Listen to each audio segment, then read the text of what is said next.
Hey, hello guys, my name is Neelam Mishra and welcome you all to my YouTube channel Commerce Learning।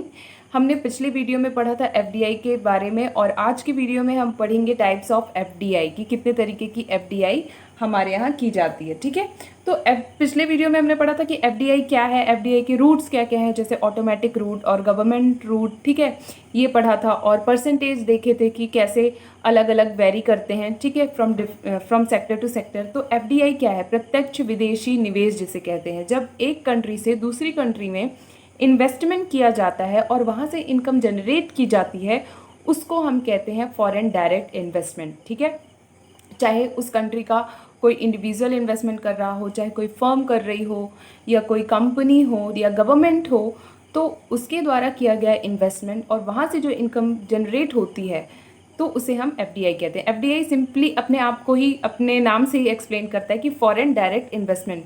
Foreign में जो directly invest किया जाता है उससे जो इनकम होती है that is called foreign direct investment. Okay, तो आपने अगर वो वीडियो नहीं देखा है तो प्लीज़ आप जाकर के उसे देखें, फिर बाद में इस वीडियो को देखिएगा। ठीक है, तो आज हम देखेंगे टाइप्स ऑफ एफडीआई। जो टाइप्स हैं यहाँ पे बहुत सारे दिए गए हैं, on the basis of activity, on the basis of investment and investment objective, direction, अलग अलग। ठीक है, तो देखते हैं क्या है। पहला है on the basis of entry mode. ठीक है, एफडीआई में जो एंट्री मोड है उसके बेसिस पे। तो first is greenfield investment.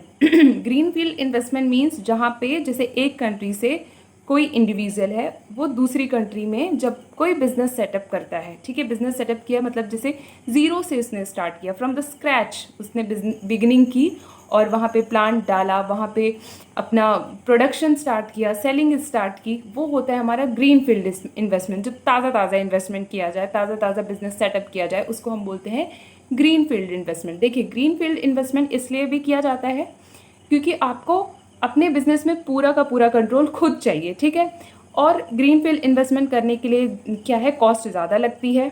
ठीक है, तो हाई इन्वेस्टमेंट लगता है। अब देखते हैं यहाँ पे लिखा क्या है इसके बारे में।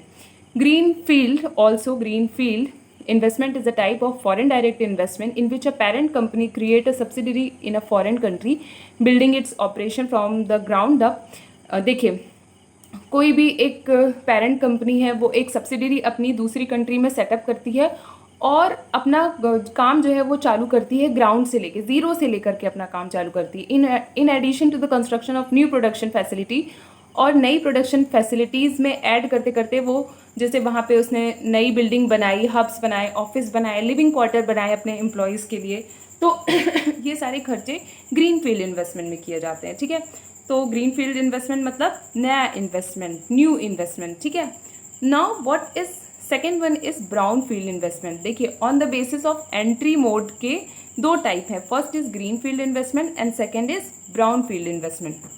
ब्राउन फील्ड इन्वेस्टमेंट वो होता है when a company or government entity purchase or lease existing production facility to launch a new production activity। देखिए, यहाँ पे ये होता है जब आप किसी जो पहले से ही बिजनेस है किसी कंट्री में और आप अपनी कंट्री से जाकर के उसे परचेज कर लेते हैं या मर्जर करते हैं या थ्रू एक्विजिशन करते हैं या लीज पे ले लेते हैं, परचेज कर लेते हैं। तो अगर आप इन सारी चीज़ों के थ्रू अगर इन्वेस्टमेंट करते हैं तो that is called brown field investment.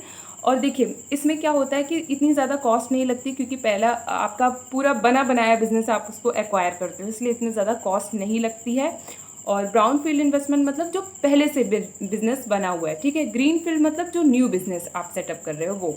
ठीक, now on the basis of type of activity, तो पहला है हमारा horizontal direct investment. Horizontal direct investment occur when a company establishes the same type of business operation in a foreign country as it operate in its home country। देखिए, जब आप same business अपनी home country में कर रहे हो वही आप जाकर के फॉरेन कंट्री में करते हो, that is called horizontal direct investment. Horizontal direct investment मतलब जैसे आप अगर अपनी कंट्री में अगर कार का प्रोडक्शन कर रहे हो, कार का मैन्युफैक्चरिंग कर रहे हो और आप वही जा करके बाहर भी सेल कर रहे हो, तो that is called horizontal direct investment. मतलब सेम जो बिजनेस आप अपनी कंट्री में कर रहे हैं वही बिजनेस आप बाहर भी जाके करते हो, तो वो हमारा हॉरिजेंटल डायरेक्ट इन्वेस्टमेंट कहलाता है।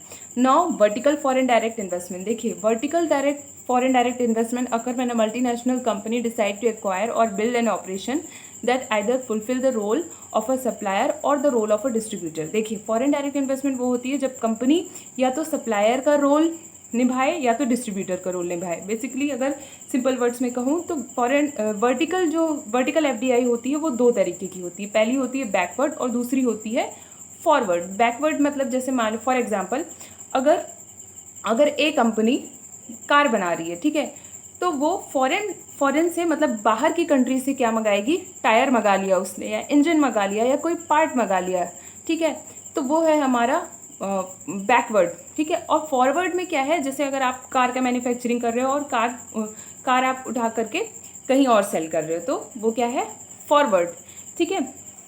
मतलब आप आउटपुट को सेल कर रहे हो फॉरेन में जा करके, तो वो है हमारा फॉरवर्ड वर्टिकल एफडीआई।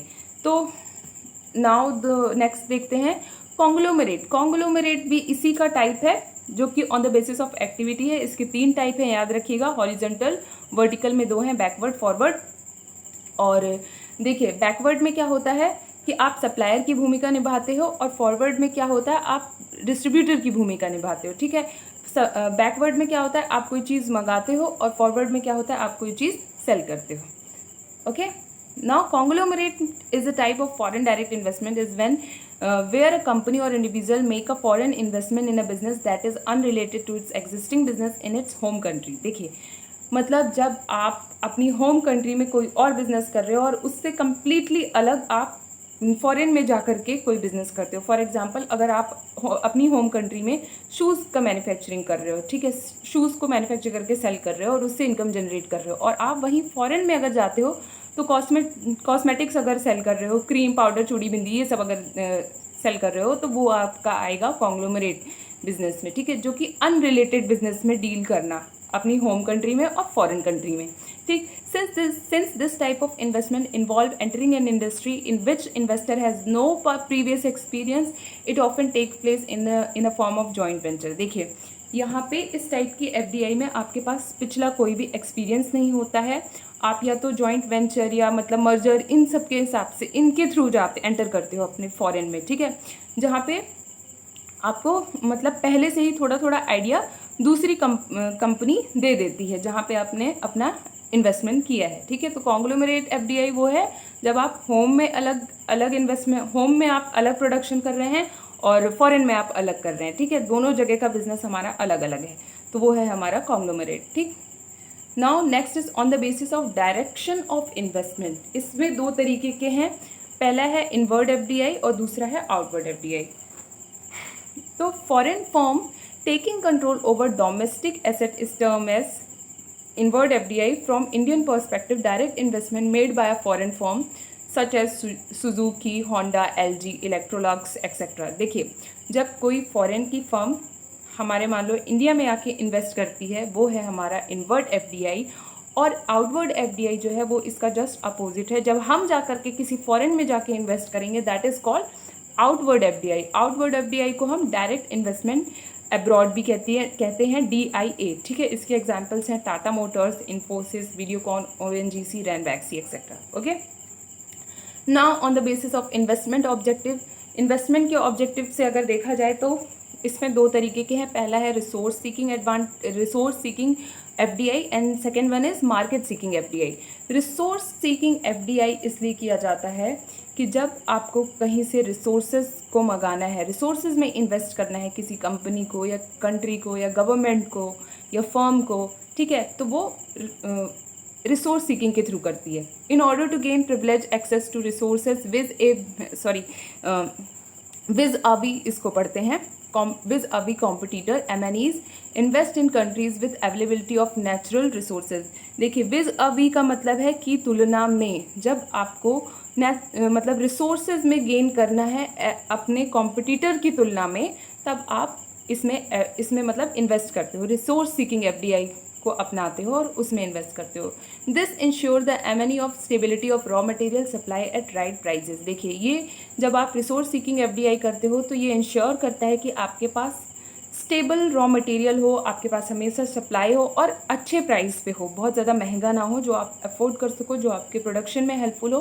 उस प्राइस में जब आपको रिसोर्सेज मिलेंगे तो आपके लिए अच्छा है, ठीक है। The major economic determinant for resource seeking FDI include. देखिए जब रिसोर्स सीकिंग एफडीआई में आप इन्वेस्ट करते हो तो आप कुछ चीज़ें देखते हो, जैसे कि 1 सेकेंड, जैसे कि availability of raw material, factor of production देखते हो, फिजिकल इंफ्रास्ट्रक्चर देखते हो कि कैसा है, ठीक है। Now the next is, one second, इसी में और भी चीज़ें बताई गई हैं। When resources abundant country lack capital and necessary technical skill for resources extraction, such FDI is favored। देखिए, जैसे मान लीजिए किसी कंट्री में रिसोर्सेज अबेंडेंट हैं, मतलब रिसोर्सेज बहुत ज़्यादा हैं लेकिन कैपिटल कम है, टेक्निकल स्किल्स कम है, ठीक है, तो ऐसी एफडीआई वहाँ पे फेवर की जाती है, जहाँ से आप रिसोर्सेज को लेते हो और उसके बदले में आप कैपिटल देते हो, टेक्निकल स्किल्स देते हो, जिससे सामने वाली भी कंट्री क्या करे, इनोवेशन कर सके, कुछ सीख सके आपसे, ठीक है। तो यहाँ पे दोनों का फायदा होता है। अब देखिए, जो रिसोर्स सीकिंग एफडीआई है तो वो बहुत इंपॉर्टेंट, लेकिन जो इसका सिग्निफिकेंस है वो धीरे धीरे डिक्लाइन कर रहा है over a period of time, but still ये एक्सट्रीमली इंपॉर्टेंट है और हमारी डेवलपिंग कंट्री के लिए बहुत अच्छा है, ठीक है, ये resource seeking FDI. Now the second, देखिए इसके कुछ एग्जाम्पल्स हैं, जैसे oil, agro processing, metals like steel, copper, bauxite, ठीक है, ये सारे एग्जाम्पल्स हैं। जैसे कुछ कंट्री में अगर स्टील है अच्छा, कॉपर है, बॉक्साइट अच्छा है, तो आप वहाँ पे इन्वेस्ट कर सकते हो, वहाँ से रिसोर्सेज गेन कर सकते हो, ठीक है। तो और भी कुछ एग्जाम्पल्स हैं, वो आप देख लीजिएगा। नेक्स्ट है हमारा market seeking FDI. Market seeking FDI मतलब वो फॉरेन डायरेक्ट इन्वेस्टमेंट जब आप मार्केट देख करके, कहीं किसी कंट्री का मार्केट देख के करते हो, जहाँ पे आप अपने प्रोडक्ट को लॉन्च कर सको, ज़्यादा वाइड आपको कस्टमर्स मिल सकें, तो वो होता है हमारा market seeking FDI. MNEs invest in countries with sizable market and growth opportunity in order to protect existing market। देखिए, अपने existing market को protect करने के लिए हम ऐसे मार्केट में इन्वेस्ट करते हैं जहाँ पे ग्रोथ हो, ठीक है, जहाँ पे अपॉर्चुनिटीज़ मिलें, ठीक है। और investing in other country help the investing firm to reduce transaction cost, improve buyer understanding by bringing it closer to the target market and overcome a number of regulatory control in the host country. देखिए, transaction cost कम होती है इससे, buyer के बारे में understanding improve होती है, आप अपने बायर के क्लोज आ जाते हो थोड़ा सा, और रेगुलेटरी कंट्रोल जो होता है होस्ट कंट्री में वो कंट्रोल में रहता है, ठीक है। तो बेसिकली मार्केट सीकिंग एफडीआई में आप मार्केट को देखते हो, बड़ा मार्केट आप देखते हो, और इसमें बताया गया है कि मेजर जो डिटर्मिनेंट हैं जो देखे जाने चाहिए मार्केट सीकिंग एफडीआई में, वो है उसका मार्केट का साइज़, मार्केट की ग्रोथ, रीजनल इंटीग्रेशन मतलब कि दो कंट्री के बीच में कैसी दोस्ती है, ठीक है, कैसी दोस्ती, मतलब मैं सरल भाषा में बता रही हूँ। जैसे क्या होता है ना, फ्री ट्रेड एग्रीमेंट जहाँ पे रहता है वहाँ पे आपका कोई कॉस्ट नहीं लगता है, इंपोर्ट ड्यूटी वगैरह, एक्सपोर्ट ड्यूटी वगैरह हटा दी जाती हैं दोनों देशों से, ठीक है। तो ये रीजनल इंटीग्रेशन होता है, ठीक। तो ये देखा जाता है मार्केट का साइज, मार्केट का ग्रोथ, रीजनल इंटीग्रेशन। और market seeking FDI are often favored by M&E in large number of durable and non-durable consumer goods such as automobiles, computer, processed food, cigarettes, etc. देखिए, जो market seeking FDI है वो durable and non durable जो consumable goods होते हैं ना, उन पे की जाती है, जैसे ऑटोमोबाइल हो गया, कंप्यूटर हो गया, प्रोसेस्ड फूड हो गए हमारे, ठीक है, सिगरेट हो गया, ये सारी चीज़ें। तो हमने क्या क्या पढ़ा, हमने टाइप्स में पढ़ा on the basis of entry mode, फिर हमने देखा टाइप ऑफ एक्टिविटी के मोड पे, फिर डायरेक्शन ऑफ इन्वेस्टमेंट, फिर इन्वेस्टमेंट का जो ऑब्जेक्टिव है, चाहे वो रिसोर्स गेन करने का ऑब्जेक्टिव हो, चाहे आपको मार्केट गेन करने का ऑब्जेक्टिव हो, तो हमने ये पढ़ लिया। अगर आपको ये अच्छा लगा हो वीडियो तो प्लीज़ इसे लाइक करिएगा, अपने फ्रेंड्स में शेयर करिएगा और चैनल को सब्सक्राइब कर दी, hit the bell icon, so whenever I will upload new video you will get the notification. Okay, bye bye, God bless you, thank you.